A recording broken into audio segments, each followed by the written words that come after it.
Et si la plus simple des caresses pouvait en réalité transformer toute la relation avec un animal? Bonjour et bienvenue. Aujourd'hui, on va explorer l'art subtil du massage canin.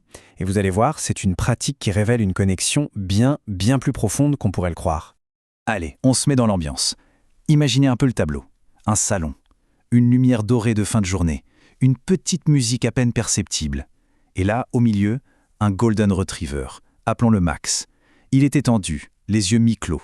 Mais attention, ce n'est pas juste une sieste.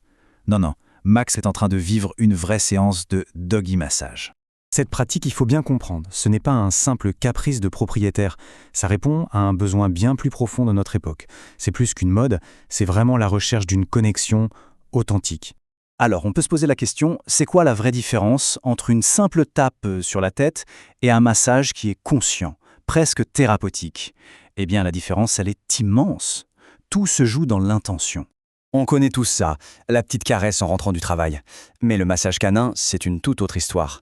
C'est une sorte de chorégraphie, très subtile. Il s'agit de comprendre une cartographie invisible du corps, parce que nos chiens, bien comme nous en fait, ils accumulent des tensions. Des tensions liées au stress de la vie moderne. Pensez-y une seconde, tous ces micro-stress du quotidien. Le bruit du klaxon, l'impatience quand on attend pour traverser, l'attente derrière la porte. Bref, toutes ces petites choses s'accumulent et viennent se loger dans leurs épaules, dans leurs hanches. Ça crée des nœuds invisibles que le massage peut vraiment aider à délier. Et ce qui est fascinant, c'est qu'il y a une vraie science derrière tout ça. Le massage, en fait, ça stimule la production d'ocytocine. C'est l'hormone de l'attachement. Et le plus beau, c'est que ça marche dans les deux sens. Ça se produit chez l'animal, mais aussi chez la personne qui masse. Et c'est ça le point absolument crucial. On ne masse pas son chien uniquement pour lui faire du bien, c'est bien plus que ça. En fait, on recalibre l'énergie de tout le foyer. C'est un véritable cercle vertueux de sérénité qui s'installe. Et cette prise de conscience, elle n'est pas du tout isolée. Au contraire, elle est en train d'émerger dans des endroits parfois très surprenants, partout dans le monde. Ça prouve bien que c'est un vrai phénomène de fond. Allez, première anecdote qui nous emmène en plein cœur de Tokyo. Imaginez un café associatif au milieu de toute cette agitation. Et là-bas, on organise des séances de relaxation collective pour les propriétaires et leurs animaux. L'image est saisissante, franchement. Des hommes d'affaires en costume qui sortent à peine du bureau et qui apprennent à faire des gestes doux, des pressions circulaires sur les petites pattes de leur carlin. Ce contraste entre la rigidité du monde pro et la douceur de ce moment, c'est juste incroyable. Autre exemple qui montre bien l'ampleur du phénomène, on change complètement de décor, on va dans les hôtels de luxe, à Paris, à New York. Et bien même là, on voit apparaître des services de bien-être pour les résidents canins.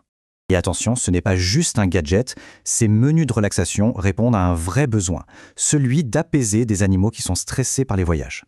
On utilise des soins adaptés, comme des huiles neutres ou la technique de l'effleurage. C'est une vraie réponse à un besoin de réconfort. Bon, ces exemples sont super inspirants, c'est clair, mais l'essentiel de cette pratique, ça se vit chez soi. Alors la question, c'est comment on fait pour créer ce petit rituel, cette bulle de sérénité à la maison? En fait, la technique est presque poétique. D'abord, on prépare l'atmosphère. Un tapis confortable, une lumière douce et surtout du silence. Ensuite vient ce qu'on appelle l'ancrage. On pose calmement une main sur le cou, l'autre sur la croupe. C'est comme un signal pour dire « Ok, le temps s'arrête ».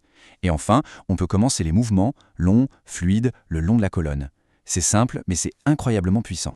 Finalement, cet essor du massage canin, ça nous dit quelque chose de bien plus profond sur notre société, sur notre besoin de retrouver une communication authentique. C'est vrai, à une époque où nos échanges sont complètement saturés par le numérique, ce retour au toucher, ça devient un vrai luxe. C'est une conversation silencieuse. Et ça renforce le lien d'une manière que ni la nourriture, ni même le jeu ne peuvent vraiment égaler. C'est une question qui fait réfléchir. Et si le chien était en fait un miroir de notre propre état intérieur? L'idée, c'est que si on est tendu, si on est stressé, l'animal le sent tout de suite, sous nos doigts. La qualité du toucher, elle, ne ment jamais.